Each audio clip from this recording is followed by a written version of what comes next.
Board Reviews!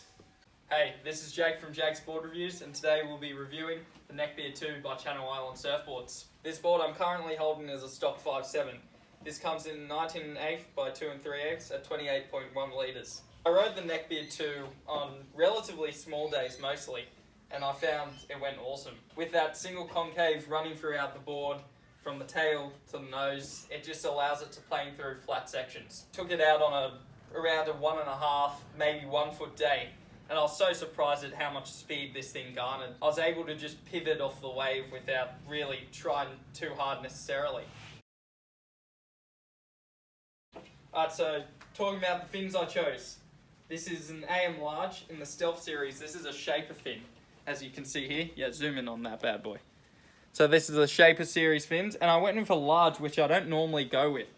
So the problem I usually find with large is that I kind of bog my turns as it gets a bit bigger.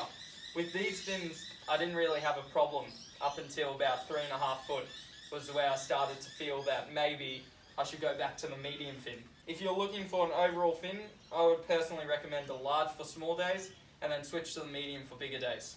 That's one thing to consider. Don't buy this board if you're looking to surf bigger waves. Board Reviews! However, there was one day where I took this Neckbeard out and I thought, what am I doing at this back beach that was about probably 4 to 6 foot overhead.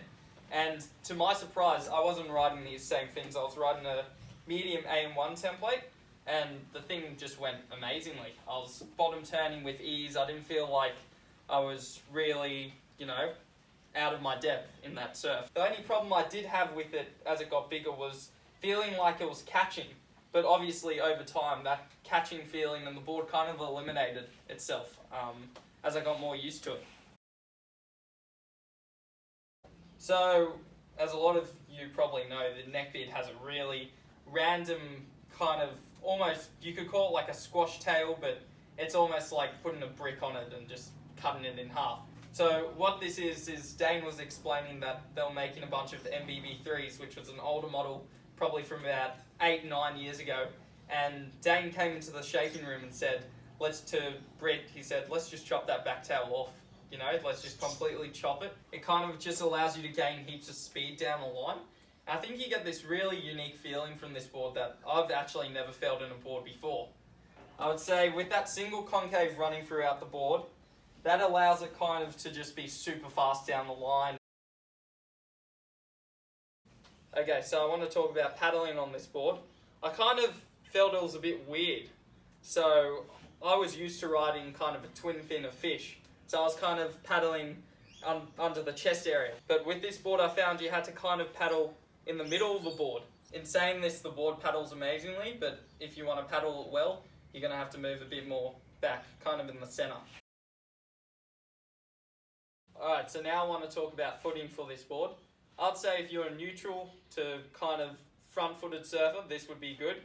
But it'll definitely be more suited for someone who's a back foot to a neutral surfer. So you distribute both the weight evenly, or you're more front-footed. Front-footed you could get away with it, but I'd say it's for a neutral surfer. Board Reviews! I'd say after about 2 or 3 sessions, I had one session at our local beachy. No one was out. It was about 2 foot, but just perfect offshore winds, and I had a blast on this board. I was screaming to my mate saying, "Oh, this board's so good." So yeah, I would say the adjustment period was about 2 to 3 surfs. The only thing I found was sometimes it would catch, even in the back rail, if the thing was, if I didn't have a large enough fin depth. So that's why I kind of went with the large fins, because I felt that I was catching whenever I had the medium set in a smaller wave. So that's my verdict on it. So if we're talking about rocker throughout the board, this has a low to medium entry rocker. So what this is going to allow you to do is when, as I said, as the waves, when it's like kind of 1 to 3 foot, you're just going to harness so much speed and drive through this board. So this board can be pretty skatey at times, but that allows you ultimately to have a bit more fun and be a bit more loose on the wave. Especially with our Merrick setup is always, the back fin, which is the center fin, is always smaller.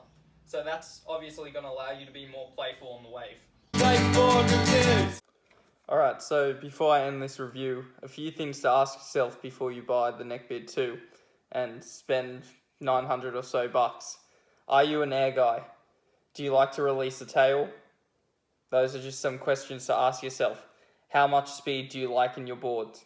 Do you like a lot of speed? Do you like to pop an air at the end of your section? For me, this is not the type of surfing I like to do, so consider yourself in the bracket. Where do you see the surfing you want to do? And is this the right board for you? Thanks for watching my Neckbeard 2 review. There'll be many more surfboard review videos coming your way shortly. So I think next in line we have the Monster Box by JS Industries. So let's keep them coming, and subscribe down below if you haven't already, and see you next time. Skateboard reviews.